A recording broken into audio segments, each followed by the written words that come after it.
I never thought my life would turn out this way.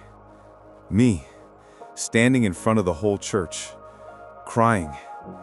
My husband watching me from the altar. Everyone was staring. Some were whispering. Some were recording with their phones. And all I could say was, "You're not the man of God everyone thinks you are."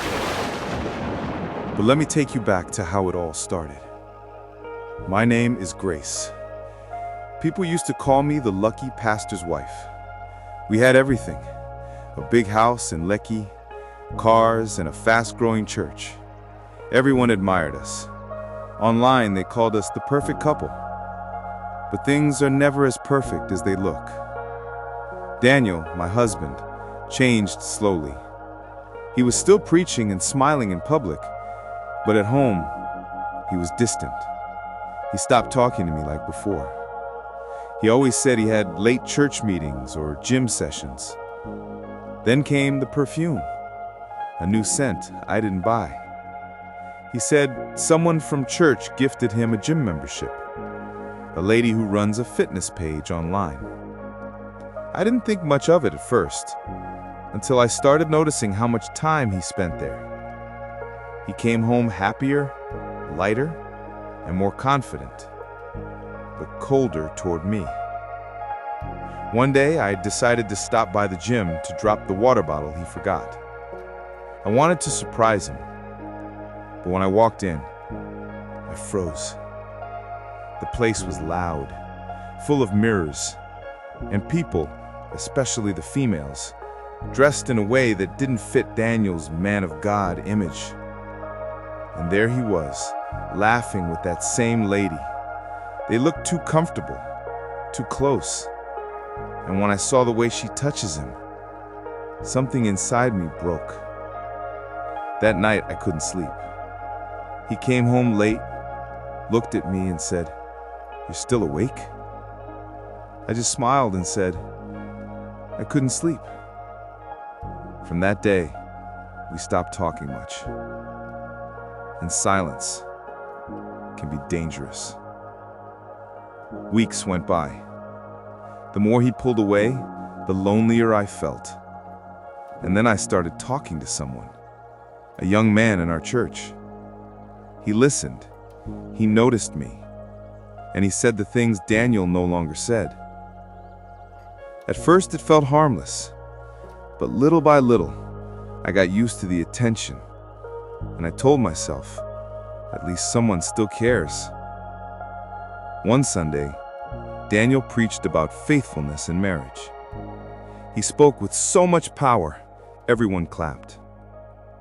But while he was preaching, my phone buzzed. It was a message from that man.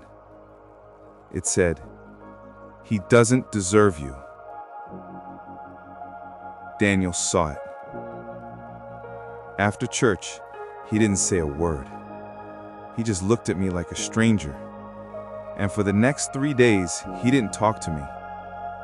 Then one night, he said he wanted to talk. I thought maybe he wanted to fix things, but his face was calm and cold. He said, "If you can betray me, then don't blame me for what comes next." That night, he didn't come home. And that was when everything truly began to fall apart. After that night, Daniel changed completely. He stopped sleeping in our room. He said he needed time to pray and think, but I knew he was lying. He left the house early, came back late, and always smelled like that same perfume. I didn't need proof. I just knew. I told myself I didn't care, but I did. I cared so much it started to eat me up inside. One evening, my friend Anita came to visit. She could tell something was wrong. She said, "Grace, men like your husband don't change because of prayer. You have to make him jealous." I laughed at first, but later that night, those words echoed in my mind. Make him jealous. So I did something I shouldn't have done. I started posting more pictures online, the kind that would make people talk. At first, it was just selfies. Then it became more. Dinner pictures, late night hangouts. I told myself it was harmless. But deep down, I was trying to hurt Daniel the same way he hurt me. A few days later, Daniel came home earlier than usual. He looked at me and said, "Grace, I saw your pictures. Is this what a pastor's wife should be doing?" I didn't even argue. I said, "Maybe it's time you worry less about my pictures and more about your gym sessions." He froze. Then he smiled, a strange cold smile. And he said, "You think you're smart. You don't know half of what's going on." That night, he left again. But this time, he didn't go to the gym. He went to her house, the same woman from the gym, and someone from church saw them together. By morning, rumors had started to spread. The perfect couple was now the subject of gossip. Some said I had changed. Others said the pastor was being tested by the devil.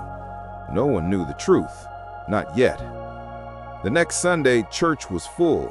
Everyone came, not to worship, but to watch, to see what would happen. Daniel stood on the altar. He looked tired, but still proud. He preached about forgiveness and temptation. I sat in the front row, staring at him, holding back tears. Then he said something that shook me. He said, "Even when people betray you, you must love them like Christ loved the church." Everyone clapped, but I just laughed quietly because I knew he wasn't talking about the Bible. He was talking about me. After service, I walked up to him and whispered, "Don't pretend. You and I both know who started this." He looked at me straight in the eyes and said, "You want the truth, Grace? Fine. You'll get it soon." Later that night, I got a message from an unknown number. It said, "Meet me tomorrow. I have something you need to see. Don't tell anyone." I didn't recognize the number, but curiosity got the better of me. The next day, I went. It was the lady from the gym. She looked at me and smiled. Then she handed me a small flash drive and said, "Your husband isn't who you think he is. Watch this." I took it, confused and shaken. When I got home, I plugged it into my laptop. What I saw made me scream. And that was the moment everything I believed about Daniel, about love, about marriage, about God, fell apart. When I pressed play, my hands were shaking. At first, I thought it was a joke, maybe a trap. But then I saw it. It was Daniel, my husband, my pastor. He was sitting in a room with two men I didn't recognize. They were counting money, a lot of it. I turned up the volume. One of the men said, "So, Pastor, this is your own share. The land papers will be ready next week." Daniel smiled and said, "Good. Just make sure nobody from the church finds out." My heart stopped. They were talking about the church land, the same land our members had fasted and prayed for, the one that we bought after all the church contributed their hard-earned money, and we said it was for building the new youth center. He sold it for himself. I covered my mouth and cried. I couldn't believe it. This wasn't just cheating, this was betrayal on a different level. The next morning, I tried to confront him. He looked at me calmly and said, "So you've seen it. No fear, no shame, just calm." I asked him why. He said, "You'll never understand. You think I got all this by just preaching and praying? The world doesn't work that way, Grace." I couldn't recognize him anymore. The man standing in front of me was not my husband. It was someone else, someone I didn't know. For days, I stayed quiet. I didn't tell anyone, not even Anita. I just prayed and cried. But things got worse. One Sunday, while Daniel was preaching, a man suddenly stood up from the back and shouted, "Pastor, tell the truth. Tell them what you did." The whole church went silent. Everyone turned. And then I saw him, the same man from the video. Daniel froze on the altar.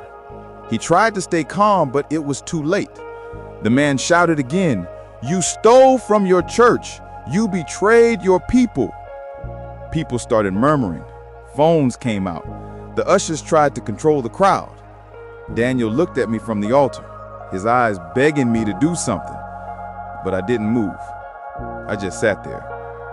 Then out of nowhere, Daniel grabbed the microphone and said, "Enough.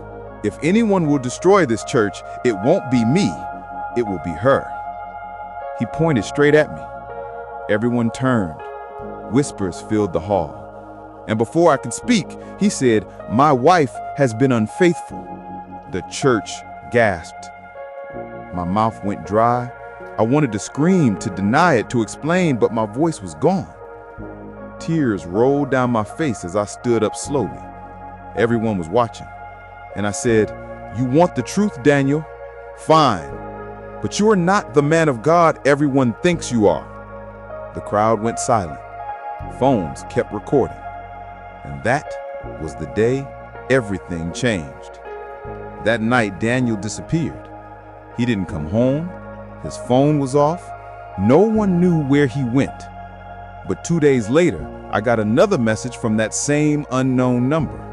It said, "If you think you've seen the worst, wait till you find out who's behind all this." And that's when I realized this wasn't over. It was just beginning.